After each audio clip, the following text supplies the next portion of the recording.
Shalom. How you doing? Hello. You okay?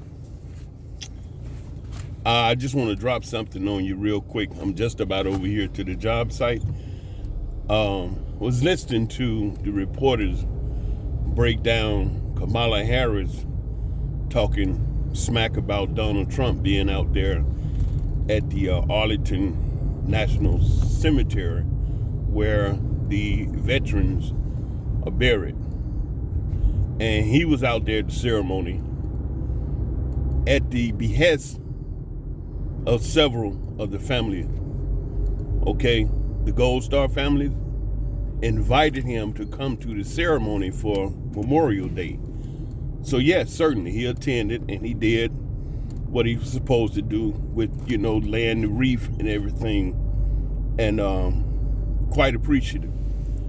Now, he was invited, okay? He didn't just pop up and go out there, to make a political statement. Donald Trump was invited, and certainly he showed up at the request of several of the family members and Gold Star family members. This individual, wow, the Democrats, man, they terrible.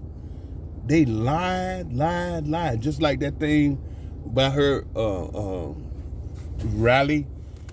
They put the lie out that Beyonce was coming the last day of the DNC convention up there. They did. They put that out. It was all a lie. She was never to come. And this woman lying about Donald Trump being out there at Arlington National Cemetery.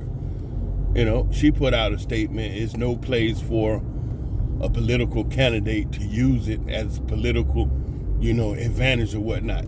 He didn't do that. He was invited to come out there, ding dong. You wasn't, because they know you be on some bullshiggity. The Gold Star family members went on social media, several of them, and they talked about this woman, Harris, and how incredibly disrespectful she has been toward them. Oh yeah, you think that I'm just no, you can go on social media and listen to the Gold Star family themselves explain to you how they don't like this woman and her immense disrespect that she's had toward their family. Just like one was mentioning, you never said nothing, then come, and one of the men said, my son is dead because of the Harris administration, Biden-Harris administration. My child is dead because of you and your policies. Wow. And she had the audacity to speak ill against Donald Trump, showing up after being invited by the family members.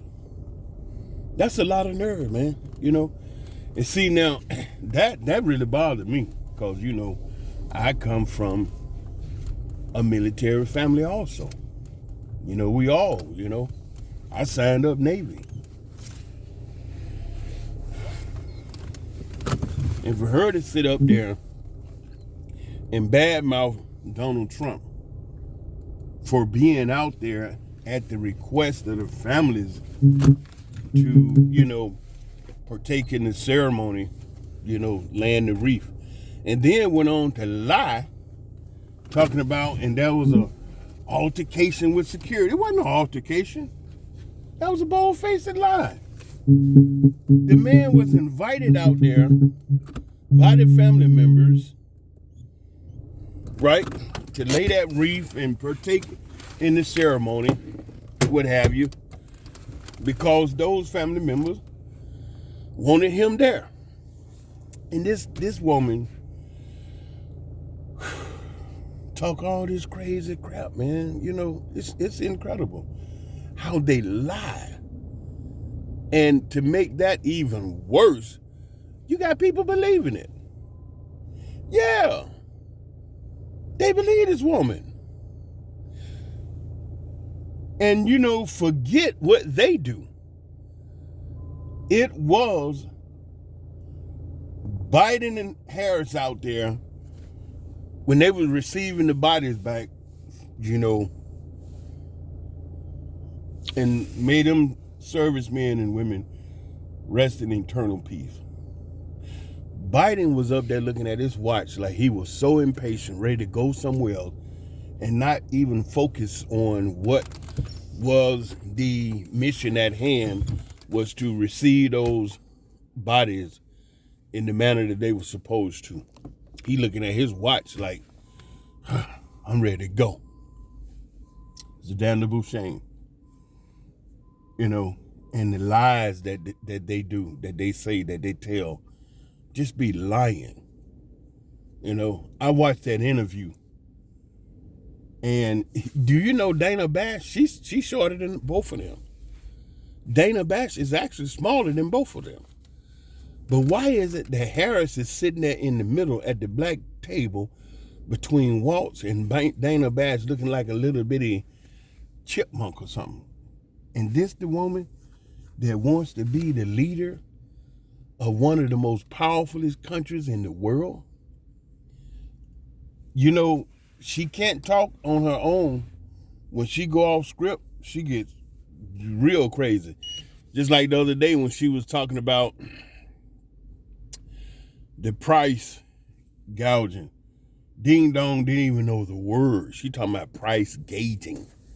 You see what I'm saying? So here's a woman that got in her position sliding across on her back. And if you don't know the story, you ain't been keeping up. You should listen to Judge Joe Brown break down Kamala Harris' history.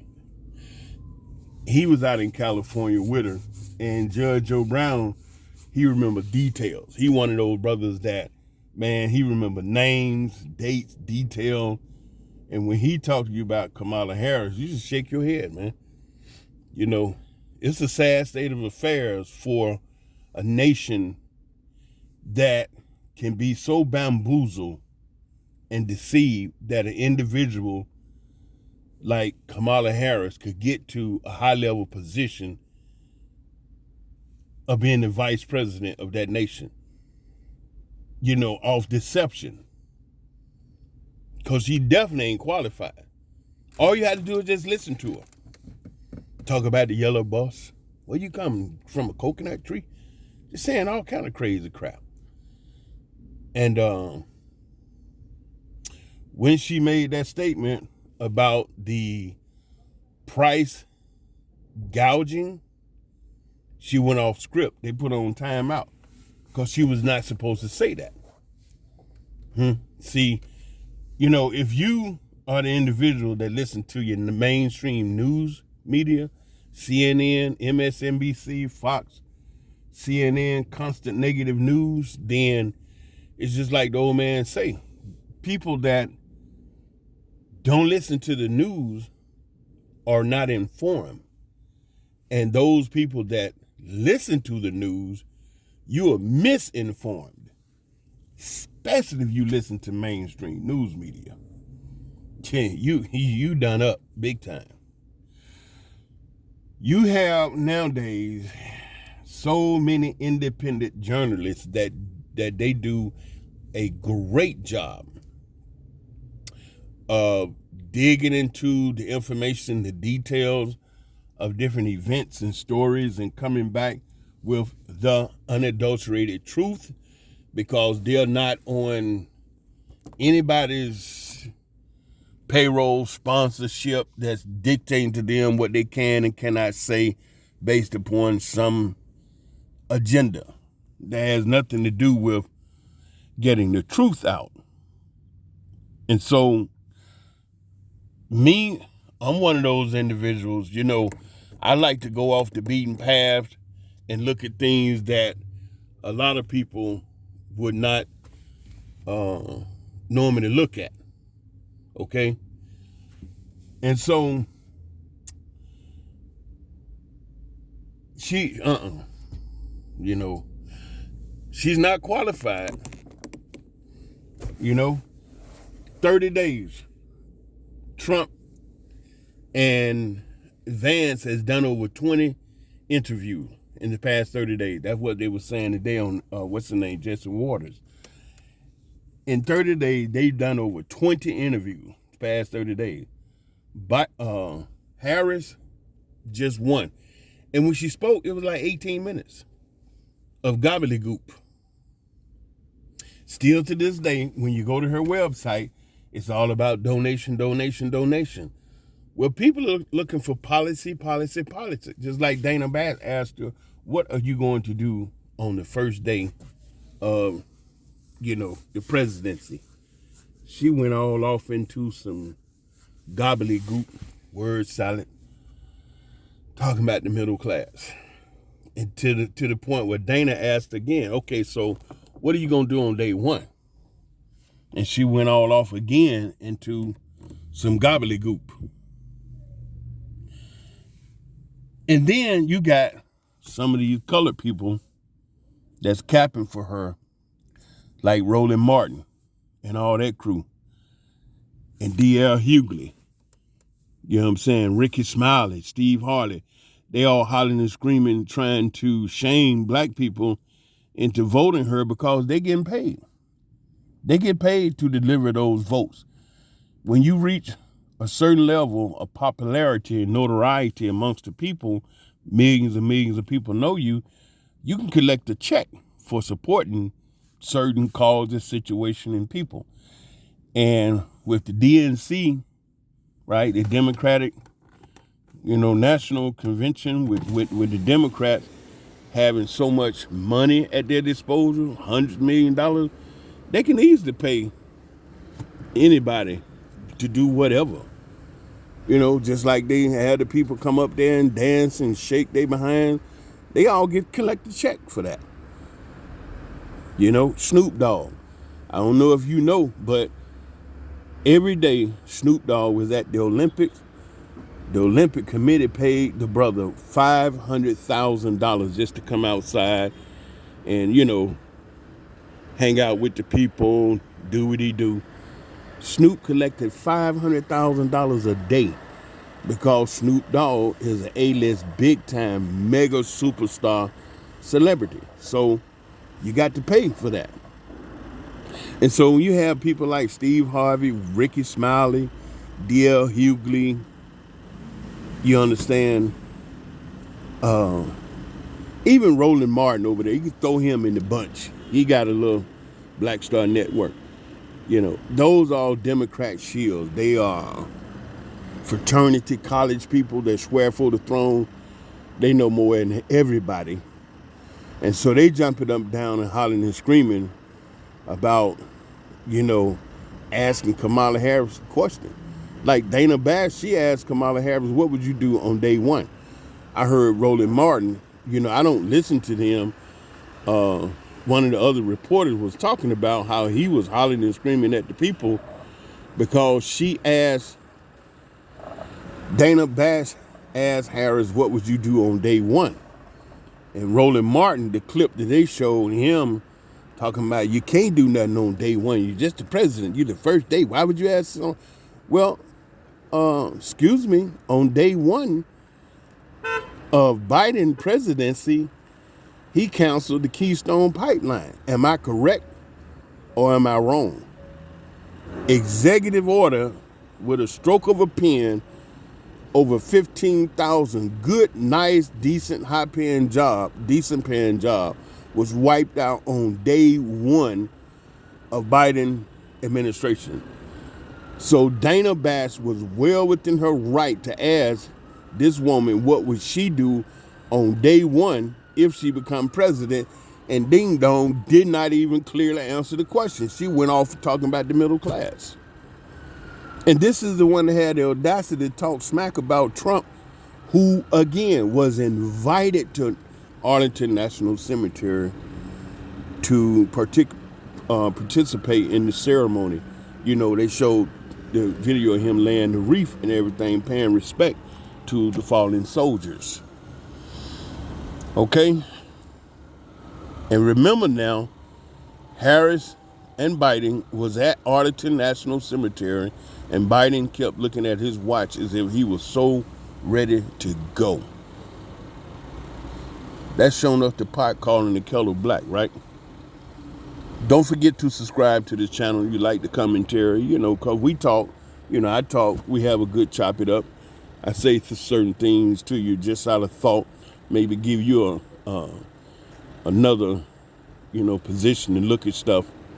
You know what I'm saying? Just good, decent commentary. We don't be over here wilding out, acting a fool, cussing, raising hell, screaming and hollering and all of that. These are intellects over here.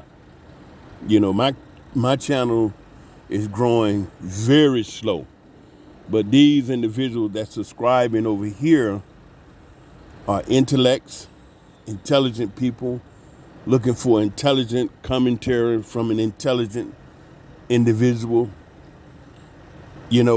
So no, you're not gonna see us over here doing the ice challenge and walking up on crates and cussing and raising hell and acting a fool to try to get likes. That's not me. You come over here and you listen to some decent commentary and you get on. Okay? So you see, I'm out here on the job site and I'm get over here and make them happy. That's the top of the crane I operate. I think you done seen it before. Get over here and make them happy for the next few hours of my life as I work to change all of that. And then go on to the next stage. But hey, don't forget to subscribe. All right? I really appreciate that. And then hit the like, smash that like button, and share the video. People's, hey, Nubian King over there talking in Israel.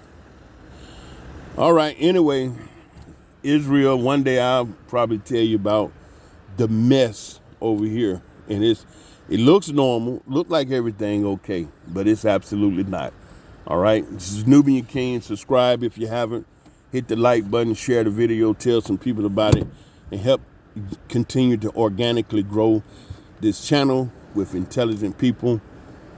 And like I always say, I do love you. I really do. From the basement of my heart to the attic of my mind, I love you 24/7. That means I love you all the time. Shalom.